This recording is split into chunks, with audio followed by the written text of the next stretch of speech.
relevance to medicine.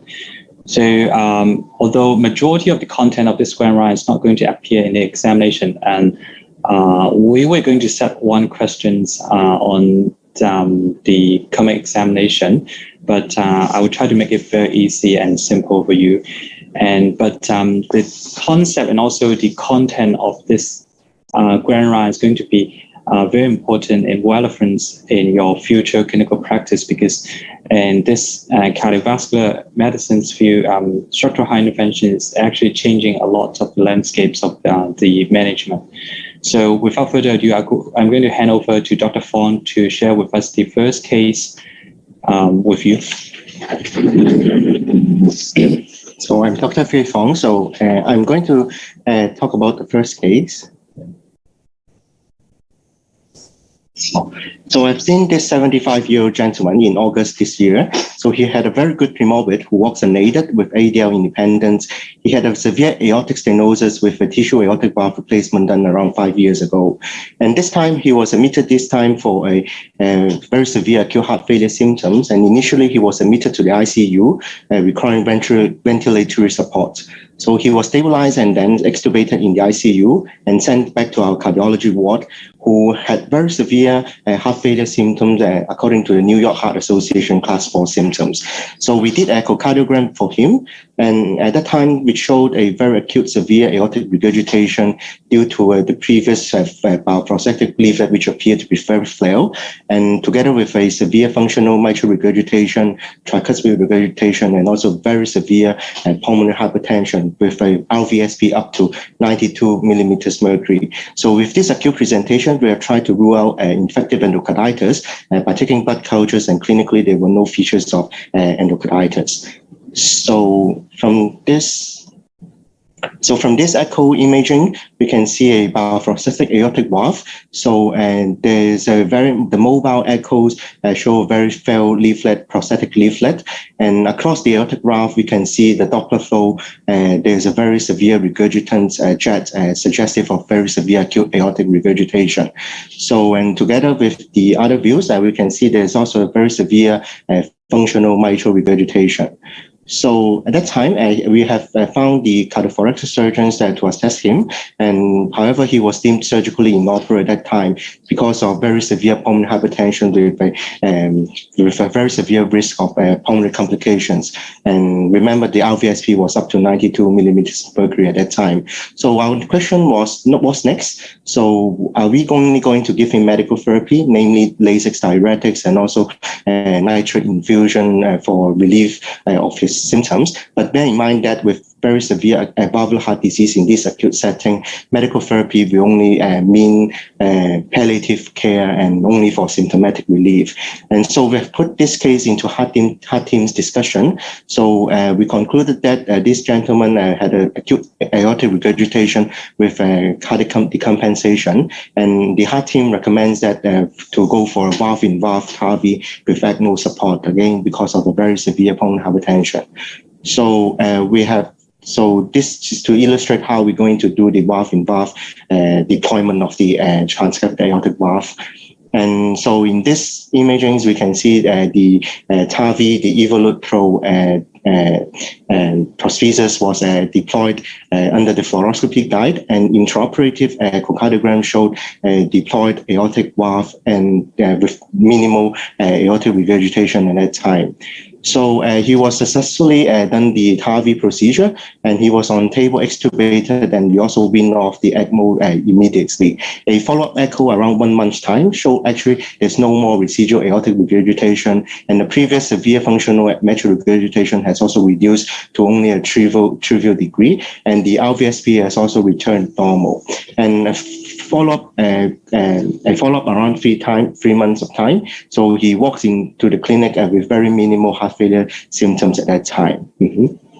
So I'll pass to Dr. Leo Lai to share with us the second and also the third cases.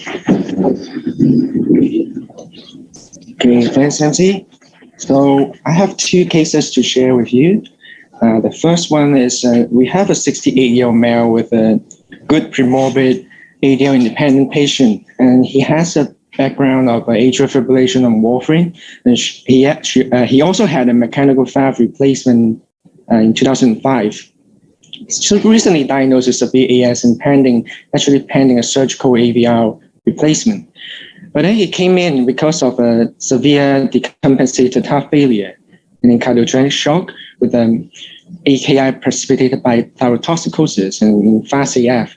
Some blood tests came back with a raised INR 7.85 despite warfarin stop, and the bilirubin was very raised. It's 140, creatinine 130, again is raised. Free T4 is very high, 63, and TSH is less than 0.01. And he was seen by our endocrine team, and initially we started on methylmazole glucose solution, but there was no improvement with bilirubin kept on rising to like more than 200, 243. And because he was remaining in cardiogenic shock, we had to do something, and we decided to put a balloon pump, we call it an IABP. We inserted IBP so to give him some support. And that is the echo image before, like during admission.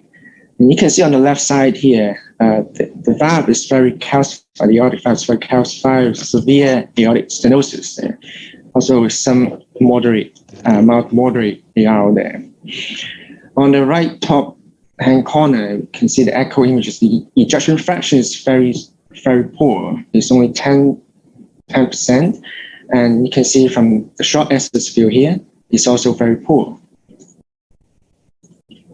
So what should we do? I mean, we can continue with medical therapy until he became with thyroid, or would you do emergent surgical AVR, or we do emergent TAVI surgery? We have decided after a heart team meeting, we think that the emergency TAVI would be more appropriate because the surgical AVR is very high risk and the mortality would be very high, and we have decided to proceed to TAVI under local anesthesia to give the patient a chance for survival. So on the left side image, there's a fluoroscopy image there, and that is the mechanical MVR. And we have already deployed the self-expanding valve here. And you can see again, it's well nicely expanded with, you can see at the end, that is the right coronary artery, and the other one would be, let me just pause it there. Can't really see it, but yeah, the patency of the left coronary artery is good as well. Immediate echo images already show there's improvement of the ejection fraction of the heart. So it's already some improvement. So on the next slide here, and after 3 months, the patient became walking and inundated, and is in class 1 to 2 symptoms only, and became euthyroid. And you can see the dramatic improvement of the EF from 10 to 60%. So it's a very good work. So that's the next case. That's our third case.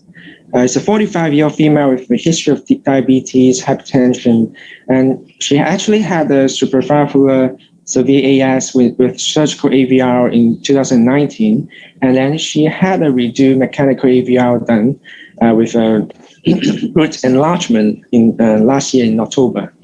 But then she remained in class 3 to 4 heart failure symptoms and significant weight gain because of fluid overload, and she became wheelchair bound because of the heart failure symptoms. So just showing you the TE and the TE images, that is actually a perforation on the anterior mitral valve leaflet, and that we call it like a severe primary MR there. And then there's another severe MR, we call it a functional secondary MR here. And again, from that's a 3D image, and that is the 2D image here. And again, you can see a severe mitral regurgitation.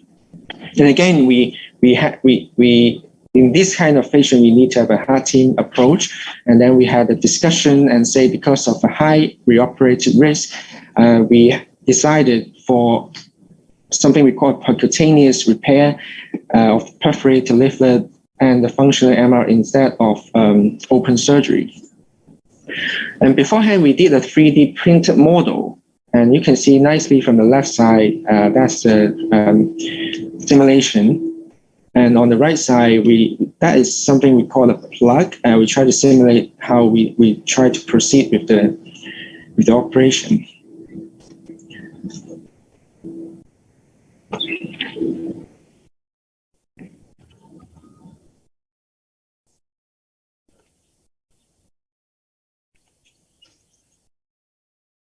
Yep. So on the top left-hand side, that's another fluoroscopy, showing you that is the mechanical AVR, and then we're trying to put some equipment like guide wire and also some catheter to cross the anterior mitral valve perforation there, and you can see that. I think if you can actually see, that is our plug device.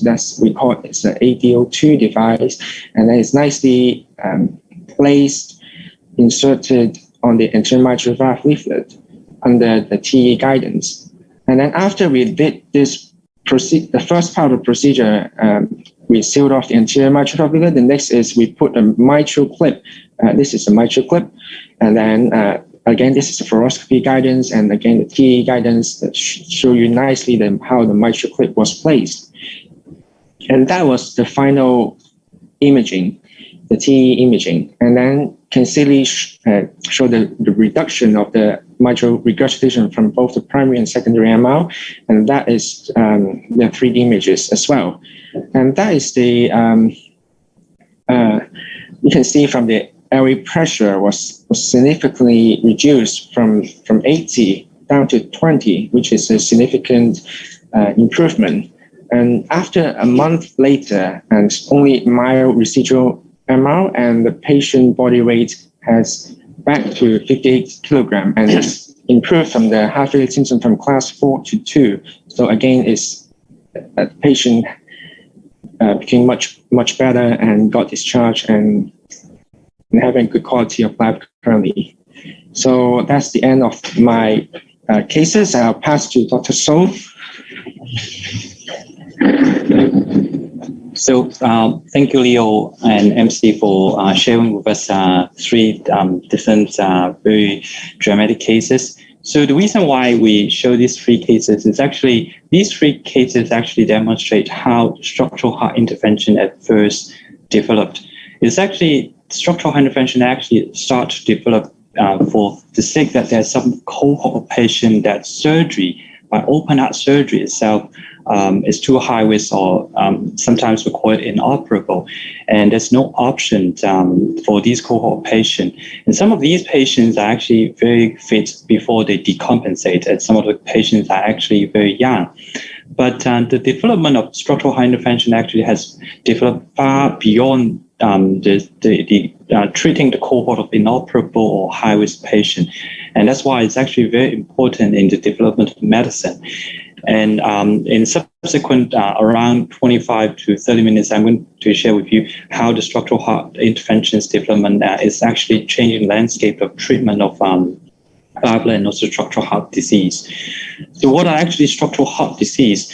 The structural heart disease is actually a wide range of non-coronary cardiac disease process, some of which include valvular heart disease, some are congenital heart defects, some are paravalvular leak, etc. So it's actually very high prevalence nowadays, especially in the aging populations. So from US data, 1 in 8 people aged more than 85 actually has moderate to severe aortic stenosis. 1 in 10 aged more than 75 has moderate to severe mitral regurgitation, and 1 in 20 has moderate to severe tricuspid regurgitation. And in Europe data, it's actually the prevalence much higher than that. And valvular heart disease are highly symptomatic and cause lots of recurrent hospital admissions and death. And in these structural heart defect patients, medical therapy often can offer symptomatic relief only. And if you don't treat the culprit of the structural defect, these cohort of patients will be suffering from recurrent hospital admissions and heart failure, and subsequently die from this cardiac disease. So open heart surgery is used to be the gold standard for treatment of valvular heart disease and structural heart defect. And open heart surgery is known to be very effective and usually has very durable result. But the problem with open heart surgery is that it often required a sternotomy and also a cardiopulmonary bypass. And because of that, it's actually associated with substantial risk, especially in elderly patients, that these open heart surgery is going to cause lots of morbidity. And not all patients can tolerate and are suitable for open heart surgery. So the structural heart intervention, as I mentioned, is actually a new field in adult cardiovascular medicine. So in the past 15 to 20 years, it actually has exponential growth in a lot of novel percutaneous transcatheter therapies for treatment of structural heart disease. And we can try to recall the history of cardiovascular interventions percutaneously. So the first PCI was done in 1977. Afterwards, in the late 80s and 70s, there's actually a number of different transcatheter therapy for the older structural heart defects. For example, percutaneous paravalvular leak closure, the famous PTMC percutaneous transcatheter mitral valve balloon valvuloplasty. And not until year 2002, we have the first transcatheter aortic valve implantation by Ellen Crevier. And afterwards, there's actually within around 10 years' time, there's lots of new transcatheter therapies for different valve and also structural defects. And in the past 10 years, there's lots of paradigm shift in the treatment for structural and valvular heart disease. So let's start with the story of aortic stenosis and also TAVI. So aortic stenosis is going to appear very commonly in examination because it's highly prevalent. So it's actually the most common valvular heart disease, having a 2 to 4%, especially in elderly patients. So in younger patients, usually the etiology is due to bicuspid degeneration, but in older patients, usually due to calcific degeneration. So aortic stenosis is going to cause lots of symptoms, including dyspnea, chest pain, and syncope, and has a very high mortality. So the classic description by Eugene Braun, the giants in cardiovascular medicine, is that these cohort patients, when they have severe aortic stenosis, when they have heart failure symptoms, the median survival is 1.5 year to 2.8 year. When they have syncope, the median survival is 1.8 to 3.8 year. When they have angina, it's 2 to 5 years' time. And because it's actually an obstructive lesion of the aortic valve, the main door of the heart chamber. So medical therapy usually are not effective. And in the old days, balloon valvuloplasty is an effective palliation, but there's a high early recurrence rate. And surgery in the old days is the only treatment of choice, but not all patients can tolerate an open heart surgery, especially in a cohort of elderly patients. So the development of transcatheter aortic valve replacement, or we call implantation in Europe and also in Asia, is actually one of the transcatheter treatment for aortic stenosis patient. And the reason why we have to mention TAVI is actually revolutionizing the whole landscape of treatment of aortic valve disease by having a robust evidence based on hundreds of peer-reviewed publications, including 10 articles in New England Journal of Medicine and also 2 articles in the Lancet paper over the past 10 years. So the development of evidence for TAVI actually starts in a cohort of extreme surgical risk patients.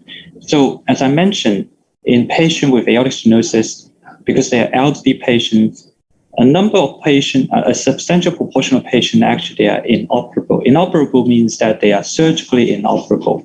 So either these cohort of patients will receive palliative medical therapy or a balloon aortic valvuloplasty, which, as I mentioned, has a very high recurrence rate. So at the very beginning, researcher and also interventional cardiologists, they try to put TAVI compared to the standard therapy. So the landmark trial back into year 2012, when they compared medical therapy plus or minus balloon aortic valvuloplasty, and it has actually demonstrated at 2 years' time, TAVI is actually associated with significantly lower mortality rate and also lower hospitalization rate. And you can see from this graph that the degree of treatment effect is actually very good, very substantial. So the reduction in mortality rate is from 68% in 2 years' time, reduced to 43%, and is cutting half of the repeat hospitalization rate. And the more important thing is this trial, when they're conducted, is actually the first generation of TAVR, and there's lots of so-called more invasive access for performing the TAVR, the apical access. So because of this robust evidence, the researcher and also the interventional cardiologists try to move TAVI to a high surgical risk of cohort of patients. So in high surgical risk, which means that the surgical risk is actually high, but this cohort of patients, surgeons would still consider them for open heart surgery. So in high surgical risk cohort of patients, TAVI is actually again demonstrated to be non-inferior to surgical AVR at 3 years of follow-up, as published in the New England Journal of Medicine. So again, in this study, when it's conducted, mostly it's using the first generation of transcatheter aortic valve platform, and there's still some percentage of apical access was used. So again, because of robust evidence, people try to study whether TAVI, when it's performed in an intermediate with surgical risk patient, whether it's actually comparable or it's actually superior. So again, the next landmark trial is actually demonstrated TAVI is non-inferior to surgical AVR, and more importantly, when they subselect the cohort of patient that was actually undergoing a transfemoral access. Transfemoral access means that the procedure, the catheter was actually delivered from the femoral access, femoral artery, rather than any other alternative access to deliver the catheter and also deliver the valve. And in transfemoral access cohort, is actually superior to surgery in terms of mortality and also repeated hospitalization rate subsequently. And the most important landmark trial, which was actually only published around 2 years ago, actually, when we put TAVI compared to surgical AVR in low surgical risk patient, TAVI was actually demonstrated to be superior to surgical AVR when it's performed largely transfemorally. So, mind you, the surgical AVR data is actually, as these clinical trials actually conducted in very experienced surgical aortic valve centers. So the surgical AVR data actually demonstrate only 1.1% for procedural mortality. So the result is actually very good. So I have to say the open heart surgery data is actually very good, 1.1 mortality only.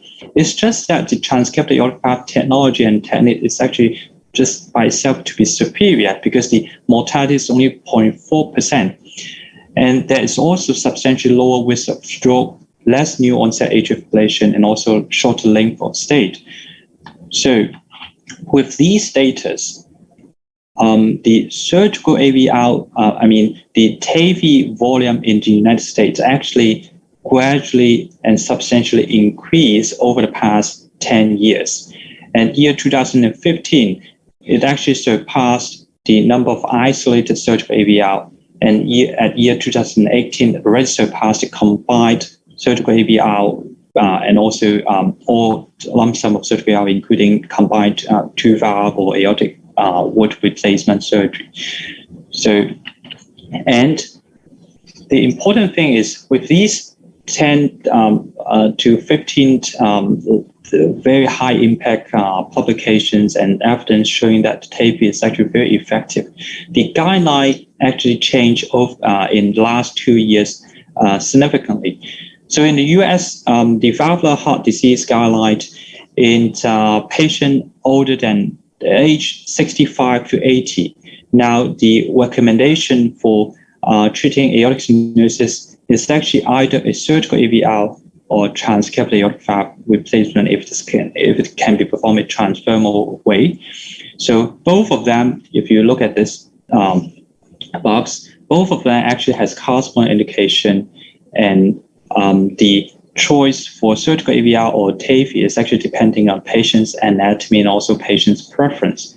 And if the patient is actually older than 80 years old, transcatheter aortic valve replacement is preferred to surgical AVR. If the patient actually is younger than 65, actually indicates that these cohort patients might be able to get a mechanical aortic valve, then surgical aortic valve replacement is still the preferred option. And in high or inoperable cohort of patient, only in high or inoperable cohort of patient, we were talking about either a TAVI or palliative care. And surgery is already out in this cohort of patient in the US guideline. The European guideline, they use a different age cutoff. So in patient having age less than 75 and low risk, surgery is still the preferred option. Whereas for all other cohort of patients, which means that intermediate surgical risk or high surgical risk or age more than 75, surgery or TAVI will be the treatment of option, depending on patient's anatomy or patient's preference. In all age more than 75, TAVI is already the preferred option according to the ESC guideline. So with these, what is actually the remaining role of surgical AVR? So still, surgery has lots of role in management of patients having aortic stenosis. In younger patients, mechanical AVR is still a preferred option because it's actually more durable than tissue aortic valve replacement. In patients that the anatomy is not feasible for TAVI, and also the presence of complex coronary artery disease that require a CABG, aortic wall dilatation that require aortic wall replacement, or in patient that has multi-valvular heart disease that require dual valve replacement, or a patient that have infective endocarditis that require surgical excision, the role of surgical aortic valve replacement still is very important. So in the future, the transcatheter aortic valve replacement is actually developing into a lot newer technology. So people are now studying in whether it's actually reasonable to treat a symptomatic aortic stenosis patient, and increasing evidence actually shows that the treatment in asymptomatic patients is actually offering survival benefit. And in more extreme cohort of patients, they are actually studying whether TAVI is actually important in terms of treatment in patients with moderate aortic stenosis and also asymptomatic severe aortic stenosis. And also in bicuspid aortic stenosis, TAVI is also again examined to see whether it's actually feasible or not. And there's a lot of positive results. And there's also, again, dedicated valve that's designed to treat aortic valve regurgitation, and it's actually recently approved at the CE mark, which means that it's approved in European countries. And the US, they are starting the clinical trials too. So after talking about the aortic valve stenosis, we're going to go through the mitral and also different kind of treatment. So mitral regurgitation is another different disease entity. So mitral valve is actually more complex than aortic valve. So in the etiology, if it is acute MR, usually it's related to infective endocarditis or presence of rupture chordae. So in patient that has chronic mitral regurgitation, it will be divided into either it is primary or secondary. So primary means that the disease is actually happening in the mitral valve apparatus, for example, mitral valve prolapse, chronic rheumatic heart disease. In secondary mitral regurgitation, it's actually related to disease of the ventricle or atria itself. So the mitral apparatus and also the mitral valve leaflet is actually healthy. So in patient with severe mitral regurgitation, it's going to cause a lot of heart failure symptoms, repeat hospitalization, and subsequently death. And medical therapy itself is actually effective in relieving the symptom. For example, in patients with heart failure related to mitral regurgitation, diuretics, blood pressure control, vasodilators is actually very effective in relieving symptom. But again, the etiology will determine whether there is presence or which kind of definite treatment is actually needed for this cohort of patient. TER actually stands for transcatheter edge-to-edge repair. So as I mentioned, primary mitral regurgitation, the pathology is actually located at the mitral valve, the leaflet or the apparatus. So surgery is the gold standard. by either a repair by annuloplasty wing or valve repair, or a replacement if the repair is not feasible. So TER transcatheter edge-to-edge repair is actually a transcatheter version of the surgical approach, the Alvaria stitch, which we do it endovascularly by inserting the mitral clip device through the femoral vein and then to the mitral valve under transesophageal echocardiographic guidance to mimic a surgical stitch that's stitched at the mitral mid of the anterior and also the posterior mitral leaflet to create a coaptation in the mitral valve to reduce the primary prolapse segment and reduce the mitral regurgitation. There's a number of different TER examples. For example, the mitral clip, Pascal, and Dragonfly. These are just different kind of technology. So what about the evidence for mitral clip or the transcatheter edge-to-edge repair? So the landmark trial is actually we call the FRS2 trial, which is again published in the New England Journal of Medicine. So it shows that the mitral clip therapy, when compared to open heart surgery for primary mitral regurgitation, mostly in this study, is actually mostly a degenerative mitral regurgitation across all surgical widths, which means that it includes low, intermediate, or high surgical width patient. And in this clinical trial, at 1 year, mitral clip was found to be less effective in reducing the mitral regurgitation than conventional surgery, but it's associated with superior safety and also similar improvement in clinical outcome, and there's low mortality difference. But again, the older generation device was used. But if we take a look at the subsequent publication at JACA, and most of the required, so the difference actually is in terms of the primary outcome in the New England Journal of Medicine is actually saying that less effective in reducing the MR. A lot of the events actually driven by requirement for repeat surgery.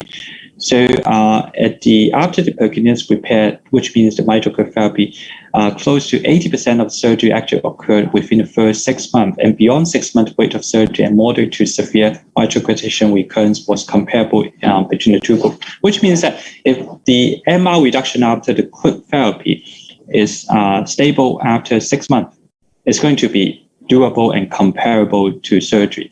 And the 5-year rate of mortalities was actually again comparable in the two cohorts, around 20 to 27% for percutaneous repair and also surgery respectively. So with these evidence, so the US and European guideline last year actually shows, actually recommends that for primary MR, mitral valve surgery is the gold standard treatment of choice, class 1 indication, and transcatheter edge-to-edge repair is only offered to patients that are high surgical risk or inoperable, having a class 2A recommendation. So what about functional mitral regurgitation? So as I mentioned, functional mitral regurgitation is actually, the pathology is not located at the mitral valve leaflet or the valvular apparatus, it's actually the disease of the ventricle or the atrium. So because it's actually functional, so it's actually load dependent, which means that whether the heart is overloaded with fluid or not, and it's actually also dynamic, and it can actually significantly improve with medical therapy. So if the functional mitral regurgitation actually related to the disease of the left ventricle, which actually means that the disease is actually we call heart failure with reduced ejection fraction. So the key management for this cohort of patient that has functional mitral regurgitation related to the heart failure with reduced ejection fraction is actually guideline-directed medical therapy, including ACE inhibitor, ARB, beta blocker, aldosterone antagonist, or ARNI. And in selected patients, biventricular pacing is also indicated if they have left bundle branch or YQRS complex. And there's no data showing that surgery is useful in this cohort of patient unless it is done with coronary artery bypass with weak evidence. So if it is atrial fibrillation related, which means that disease is actually related to the left atrium causing the mitral valve annular dilatation, there's actually no data supporting how to treat this cohort of patient with a severe mitral regurgitation, and be it by surgery or transcatheter therapy. And maybe rhythm control for AF is actually the key. We don't have the answer yet at this juncture. So what about the evidence in treating this cohort of patient? As I mentioned, open heart surgery for this cohort of patient that has functional mitral regurgitation, especially in those cohort patients that has reduced ejection fraction, there is actually very limited evidence. And in this, again, another landmark trial that is published 3 years ago, that they try to study medical therapy compared to transcatheter edge-to-edge repair by mitral cryptotherapy. It's actually demonstrated after maximal dose of guideline-directed medical therapy, when compared to medical therapy at 2 years' time, transcatheter edge-to-edge repair actually is resulting in a significantly low rate of hospitalization for heart failure.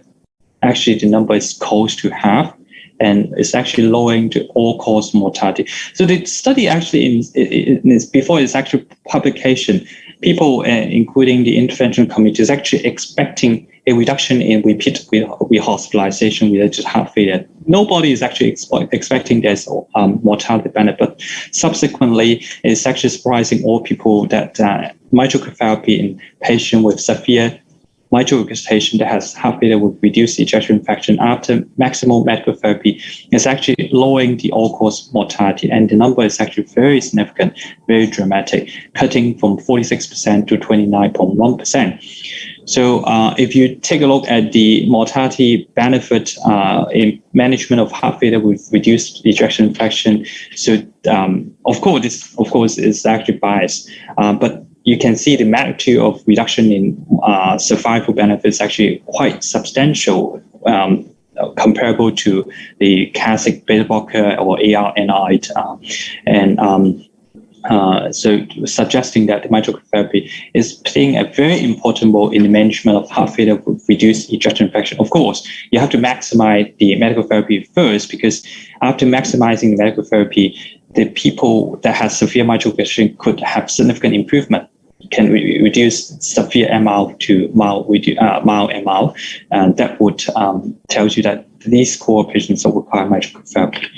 So with this evidence, TER now is actually incorporated into part of the treatment for heart failure with reduced ejection fraction, having a Class 2A indication in patient that has severe functional mitral regurgitation persists after a maximally guideline-directed medical therapy, and surgery has no role unless they are undergoing bypass surgery. There are actually a lot of evolving transcatheter technology to treat mitral regurgitation. As I mentioned, the edge-to-edge repair, there's a lot of different versions. There's also percutaneous caudal repair of the subvalvular apparatus, indirect annuloplasty percutaneously, and direct annuloplasty performed percutaneously. There's also transcatheter mitral valve replacement technology, which means that we replace the mitral valve by using a catheter. So the last bit will be about the stroke, very quick stroke, and also structural heart intervention. So I'll divide that into AF-related stroke and also cryptogenic stroke. So in AF-related stroke, as you would know, that all anticoagulation is actually the standard therapy to prevent stroke. It actually has very good efficacy and safety profile for NOAC especially. But not all patients are actually suitable for long-term oral anticoagulation because of the compliant adherent compliant issue and also bleeding. And in atrial fibrillation, more than 90% of stroke-related thrombus is actually coming from the left atrium, a structure called left atrial appendage. And left atrial appendage occlusion might actually play a role as an alternative stroke prevention approach in non-valvular atrial fibrillation patients. So what about the evidence? So in the LAMA trial by a group in the United States, actually the PROTECT AF trial, if we take a look at long-term data, when we compare left atrial appendage occlusion versus warfarin at around close to 4 years of follow-up, left atrial appendage occlusion actually meets the non-inferiority and superiority for preventing a combined outcome of stroke, systemic embolism, and cardiovascular death, and when compared to warfarin, and actually also having a superior data for cardiovascular and also all-cause mortality. Of course, this data is actually very controversial because, again, it's performed in early days, and also it's actually a prolonged study duration because the initial PROTECT AF trial is actually not aiming at having such a prolonged study period. So people are not having a very complete believe in this status, but this is actually telling us that LAO has actually having a role in preventing stroke, at least in the efficacy. Is actually a proof of concept that in certain subset of patients that LAO actually has an important role. And we're actually waiting a lot of new upcoming data, which I will be sharing with you. And the limitation of this is actually a lot driven by the procedural risk. So with these evidence, actually the current guideline recommendation is actually placing a class 2B recommendation for these AF patient that has contraindication to long-term oral anticoagulation, be it prior ICH or compliance issue, to recommend LAO in this cohort of patient. But as I mentioned, the limitation of these the limitation of LAO therapy, as mentioned in the guideline, is actually because the initial data, when it's under research protocol, there is a very high procedural risk, having 4% of cardiac tamponade related to the procedure, which is actually not acceptable. But with the improvement in device and also improvement in the operator experience, the procedural complication is actually substantially reduced. From 4% at the initial trial to 2%, and also after FDA approval, it's actually reducing to 0.5% to 1%. And in the latest RCT studying the newer version of we call the Watchman FACS device, the procedural major complication is actually cut to only 0.5% now. So with these improvement in device and also operator experience, actually the LAO volume is actually substantially increased in the United States. It's actually approaching 45,000 in the last 2 years ago. So, and there is actually ongoing clinical trials and also lots of new data, for example, published only a few months ago. The LAC 17 RCT trial comparing LAO versus NOAC in non-valvular fibrillation. 95% of these study patients actually receiving APS, which some people believe is already safe as NOAC. And it's actually demonstrated to be non-inferior to NOAC in stroke prevention and actually having superior data bleeding outcomes. And as I mentioned, this is only a very short duration of study, having around a 48-month of follow-up. So the curve of LAO and also NOAC is actually diverging. So if we take a look at longer duration of time, the major bleeding outcome probably is going to diverge a lot further, and when we're comparing to LAO versus NOAC.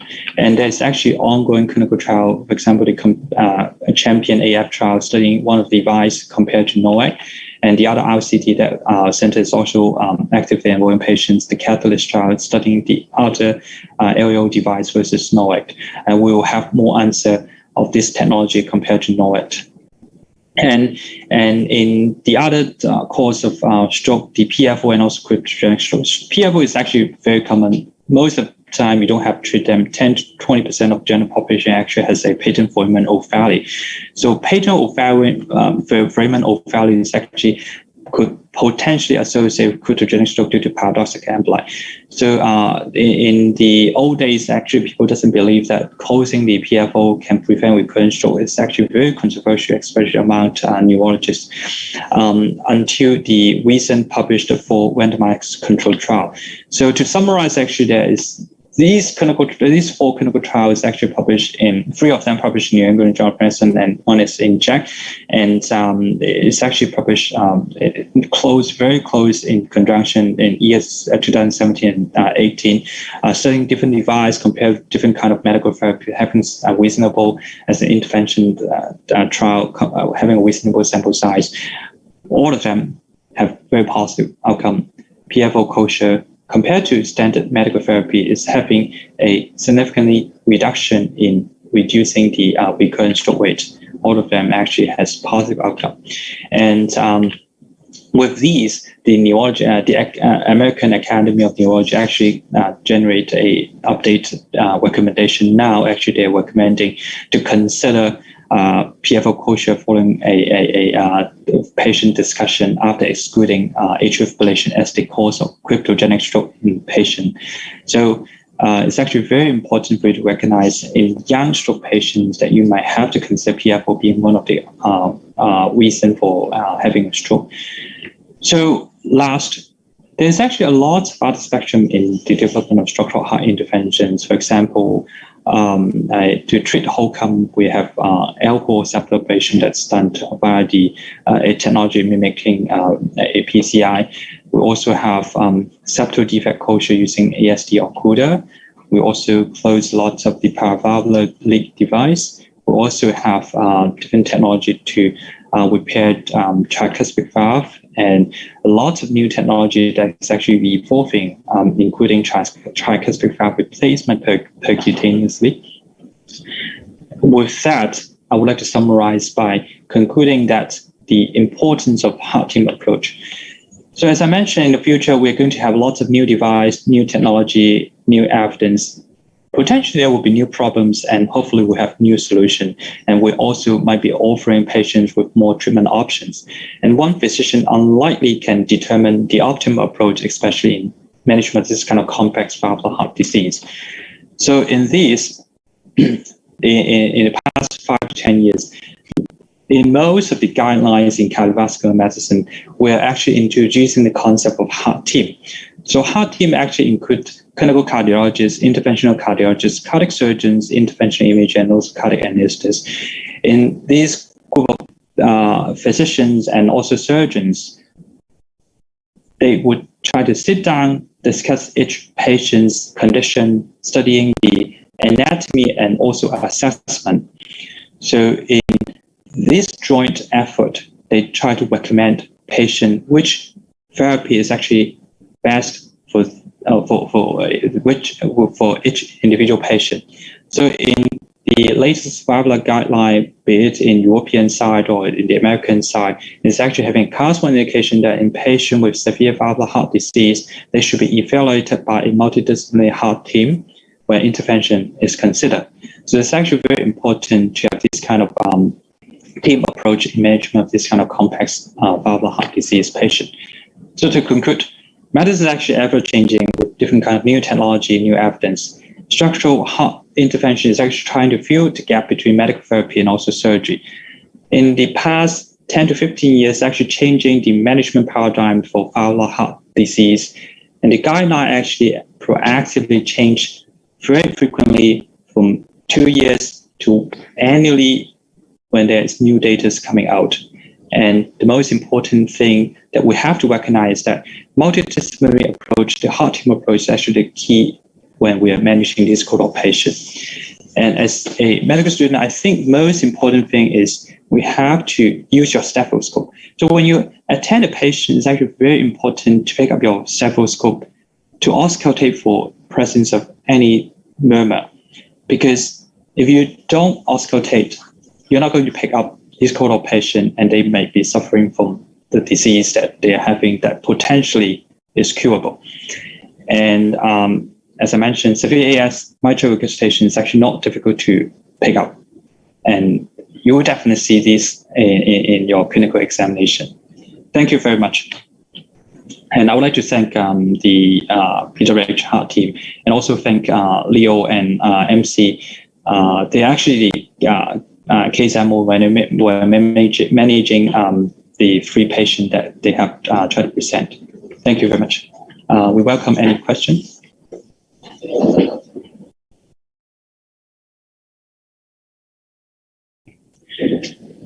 So there's actually a question from one of the students asking an opinion that whether transcatheter aortic valve implantation is going to replace completely the surgical aortic valve replacement.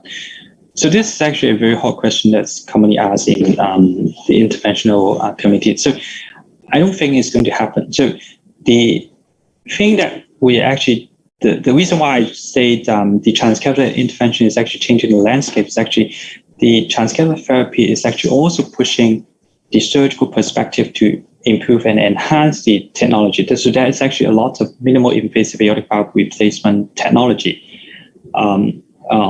which is actually developed along with the transcatheter aortic valve replacement technology too. So both are actually improving. As I mentioned, surgery actually has a very important role. Up to now, transcatheter therapy doesn't have a way of putting in a mechanical aortic valve for aortic stenosis patient or aortic regurgitation patient. So the only valve that we're going to put in nowadays, up to now, is a tissue valve. That's actually, we're able to collapse it and then put it like a tube and then deliver to the aortic valve. So surgery is actually different. Surgery, you can stop the heart beating, excite the aortic valve out, and also replace the aortic valve using a mechanical prosthesis. So this is one of the things. So in younger patients, because durability is an important concern, so you're going to replace with a mechanical aortic valve. And in older patients, of course, transcatheter therapy probably is going to replace surgery. There's also some of the anatomical limitations in TAVI. So some of the patients, they are not suitable for a transcatheter aortic valve replacement. Then you also have to look for surgery.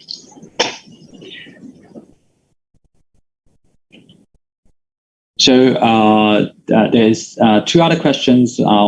One is to ask. So I have to tell you that. So from the very beginning of this one, so most of the content is not going to appear in your examination. So of course, I'm happy to answer these questions, but probably some of the questions not going to be relevant in examination. So one of the students is actually asking about the indication of left atrial appendage. So up to now, as I mentioned, has to be indication in patient that has contraindication to all anticoagulation. So most of the patient that we are doing is still having a prior bleeding episode, or that is some potential concern. So potential concern, we means that the patient actually is not taking the medication. So if they have adherence problem, they're not going to take the medication. Then you might actually have to consider whether they should get a transcatheter therapy to reduce risk of stroke. And of course, if the patient has prior bleeding, then especially in prior bleeding that's not reversible, then there's a classic indication for LAAO.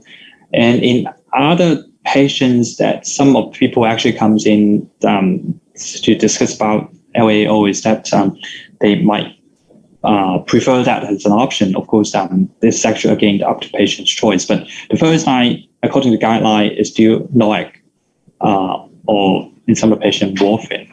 And of course, as I mentioned, there's actually evolving data. So if subsequent data actually tells us that LAO is actually superior to NOAC, then the guideline may change. But we're waiting for these data set. And I mean, the Prague 70 is one of the RCT, but we're waiting for more to come. So the other Gabriel is actually saying that having a question that other than PFO is involved of causing other ASD or intracardiac shunt in preventing stroke. Yes. So this is actually in the guideline recommendation. So if patient has patient that has atrial septal defect ASD and they have a cryptogenic stroke, then it's actually guideline recommended for kosher, because it's actually not difficult to understand that this core patient could have paradoxical emboli arising from the atrial septal defect. So it's actually recommended. So if some student want to go back to the slide for LAO recommendation. So as I mentioned, in the European and also the American guideline published 2 years ago. So LAO may be considered in patients with AF with increased risk of stroke who have contraindication to long-term oral anticoagulation, which means that they might have prior bleeding while on anticoagulation. So this is a pretty long grand round. So so I guess I would entertain the last question by Christopher Au. in what instance or for what duration do we need to give antiplatelet after transcatheter valve repair? So again, it depends on which valve that you're talking about, but I presume you're asking for TAVI because for edge-to-edge repair, because it's actually technically not. Oh, okay, so would put it into two parts. So for TAVI, in the old days, we actually put the patient on dual antiplatelet therapy just by convention, but there's actually evolving data suggesting that dual antiplatelet therapy is actually no difference when compared to aspirin alone. So nowadays, we only put the patient on aspirin alone for life. And whether there's actually any role for anticoagulation, there's actually, again, upcoming data which would help us. But at this juncture, there's no data suggesting all anticoagulation after a TAVI valve was implanted is superior to aspirin. But we're waiting for more data to come. And for edge-to-edge repair, which means that mitral therapy, we only put the patient on aspirin, single antiplatelet. For transcatheter mitral valve replacement or transcatheter tricuspid valve replacement, because it's actually a new valve that's implanted, in general, we follow the surgical recommendation, putting the patient on oral anticoagulation. Okay. So if there's no more question, we would like to conclude this round. Thank you for joining us. Thank you.